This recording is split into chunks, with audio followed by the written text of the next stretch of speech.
Professeur Pierre Perrault, je suis chef du service des brûlés et de chirurgie plastique du CHU de Nantes. Mon activité se partage entre la prise en charge des patients brûlés au centre de traitement des brûlés adultes et enfants, à la phase aiguë et à la phase des séquelles, et une activité de chirurgie plastique et reconstructrice classique avec un focus particulier sur la chirurgie de la région thoracique et du sang, avec une forte activité de reconstruction mammaire microchirurgicale par l'embout de style Dieppe, beaucoup de questions de graisse dans le sang, toutes les malformations congénitales et bien entendu les malformations thoraciques. Alors, c'est une activité que j'ai toujours connue dans le service de façon historique, puisque mes prédécesseurs l'utilisaient déjà. Mais à l'époque, ils n'avaient pas accès à des techniques plus modernes comme la conception assistée par ordinateur. Et je me rappelle que c'était une chirurgie qu'on n'aimait pas beaucoup parce qu'elle avait un côté très, très bricolage, où on se retrouvait à devoir faire des ajustements opératoires. Et on n'avait jamais cette préparation avant l'intervention qui nous permettait de travailler dans des conditions optimales.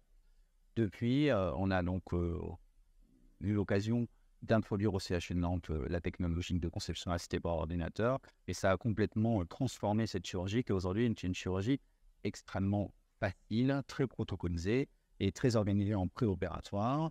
On a donc tout simplement un patient qui nous est adressé. Après, bien entendu, le fait qu'on pratique cette technologie nous induit une file active de patients régulière. Les patients connaissent déjà leur pathologie généralement quand ils viennent nous voir, et ils viennent parce qu'ils pratiquent la mise en place d'implants thoraciques avec conception assistée par ordinateur.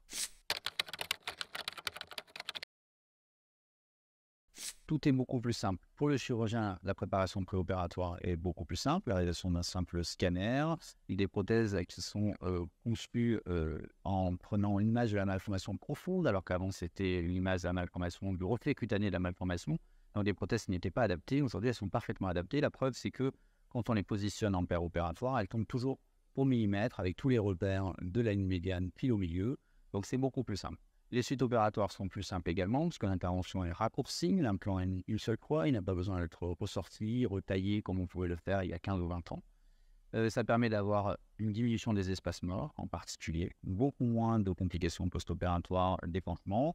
Les patients sont très satisfaits. On a un positionnement rétromusculaire systématique, ce qu'on ne faisait pas toujours par le passé. Donc vraiment, c'est devenu extrêmement protocolisé. Une intervention qui va durer entre 45 minutes et 1h15 généralement, selon la difficulté du cas.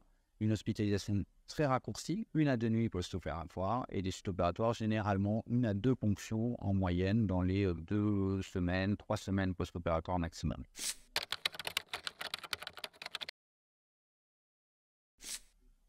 Alors, c'est difficile de répondre à cette question parce que je pense que peut-être que nous ne voyons pas les mêmes patients, les chirurgiens thoraciques et les chirurgiens plasticiens. Il est clair que les patients qui viennent nous voir n'ont pas de retentissement fonctionnel de cette anomalie. Ils viennent voir un chirurgien plasticien pour une dimension esthétique et sociale, et c'est exactement le cahier des charges de ces implants-là. Il nous paraît, nous, chirurgiens plasticiens, extrêmement déraisonnable de réaliser une chirurgie thoracique quand il n'y a pas de retentissement fonctionnel.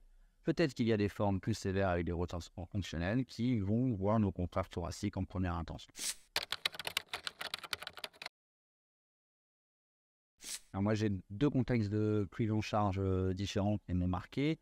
Le premier, il est un peu anecdotique, mais j'ai opéré un jeune de 19 ans il y a maintenant 3 ans.